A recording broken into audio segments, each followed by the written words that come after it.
On repart les amis, on repart à New York, où est Jonathan Cherki, qu'on va retrouver. Alors vous avez sans doute suivi ça, mais nous on est dans le slow news, voilà, on prend le temps.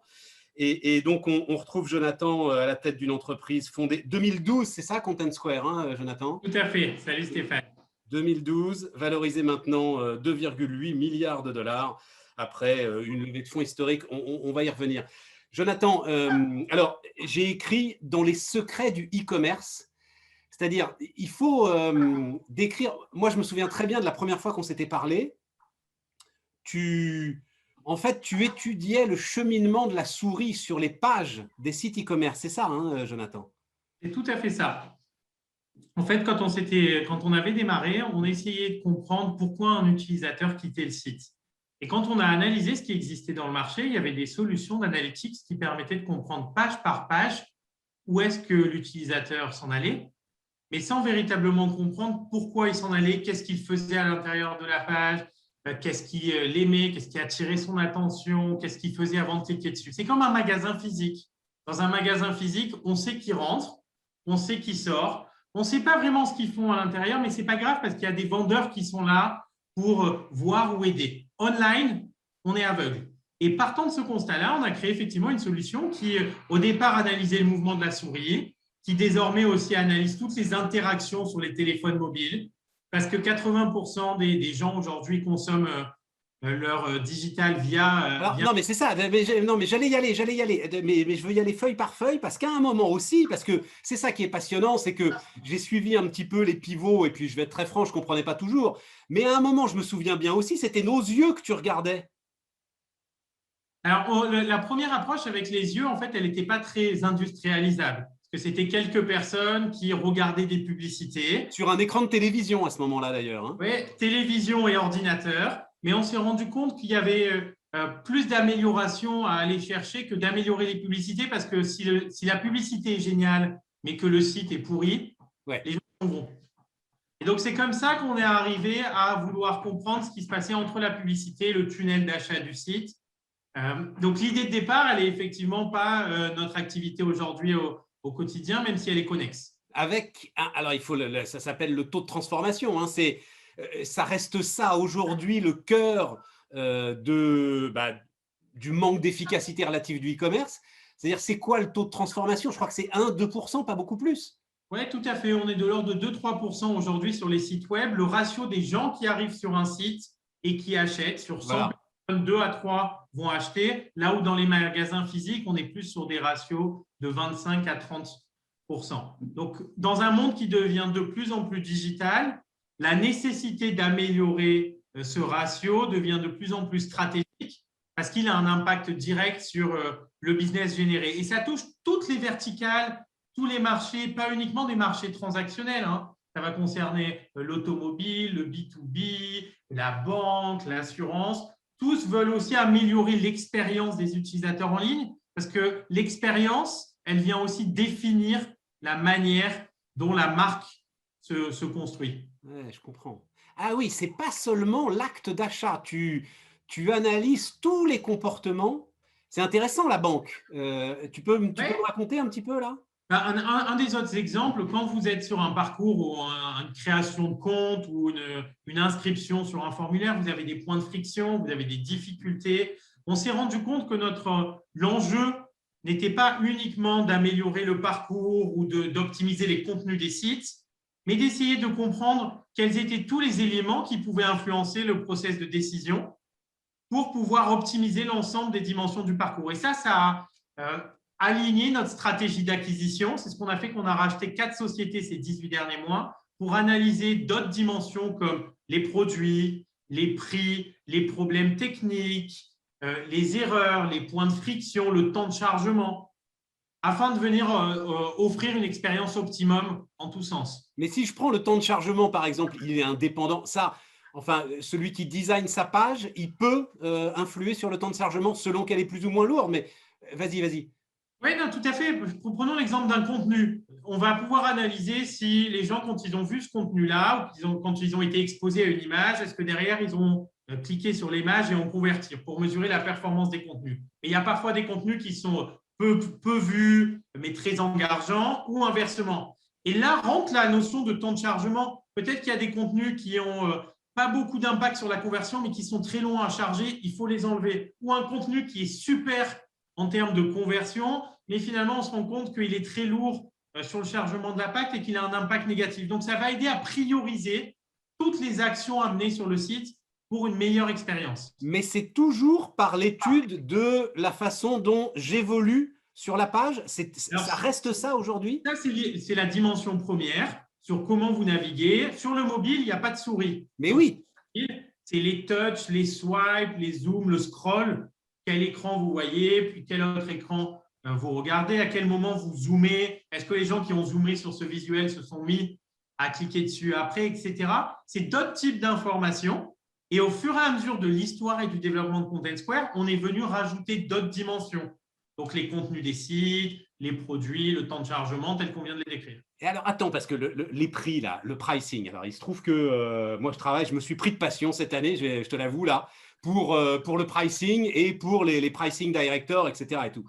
Mais les gars, enfin, comment dire, tu leur apportes une indication, mais pas beaucoup plus quand même. C'est-à-dire, c'est une des dimensions du pricing où tu influes énormément là-dessus, Content Square. L'analyse des prix est une des dimensions du process de décision d'achat, une dimension importante. Hein.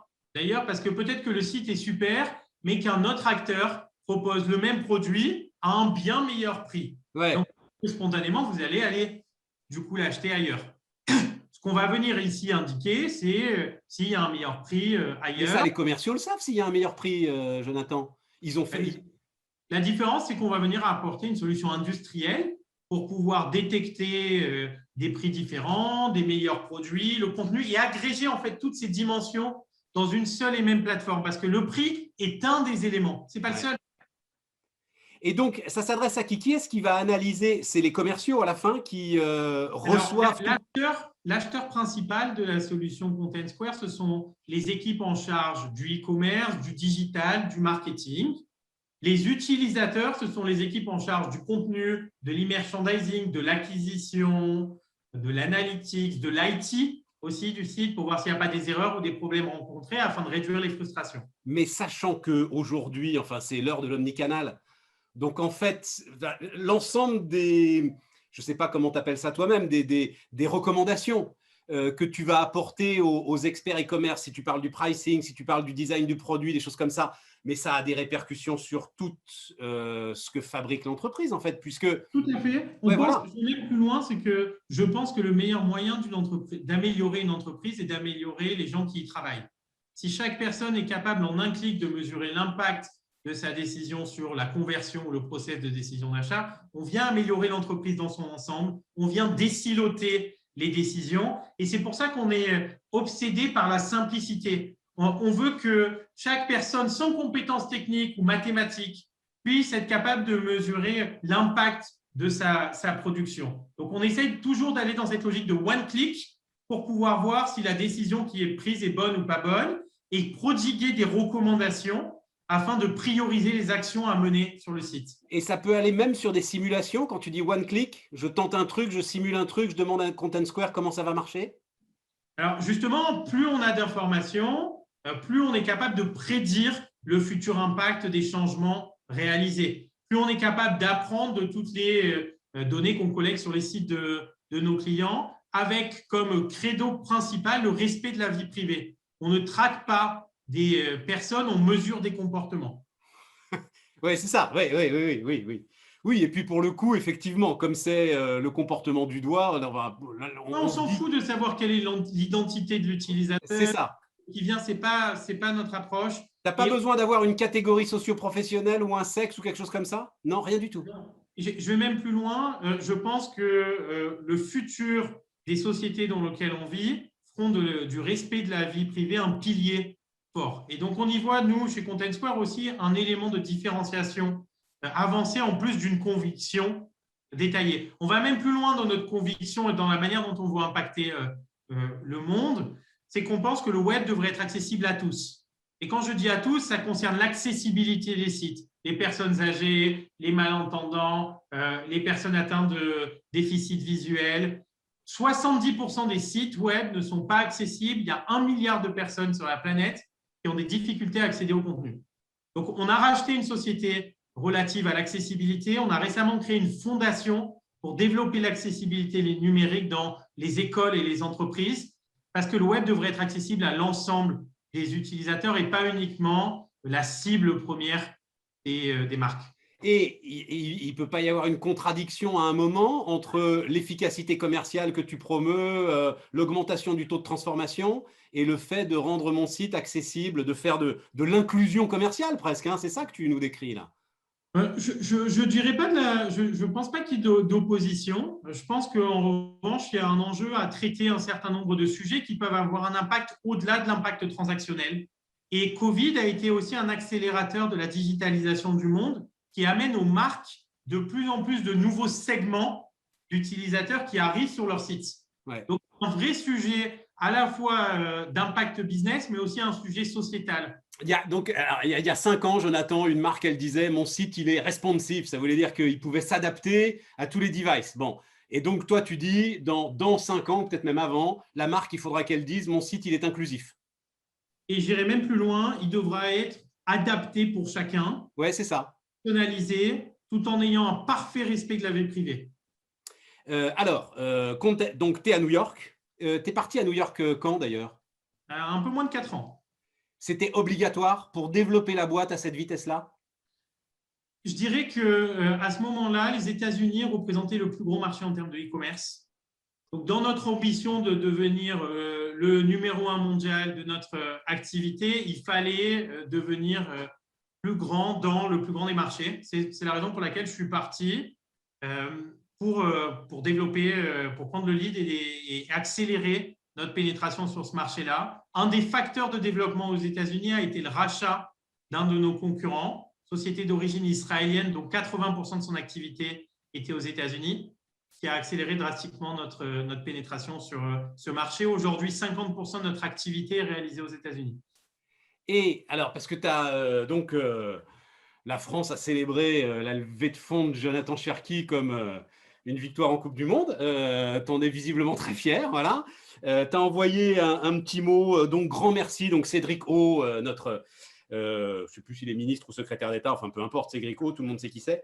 Tu le remercies pour votre soutien sans faille.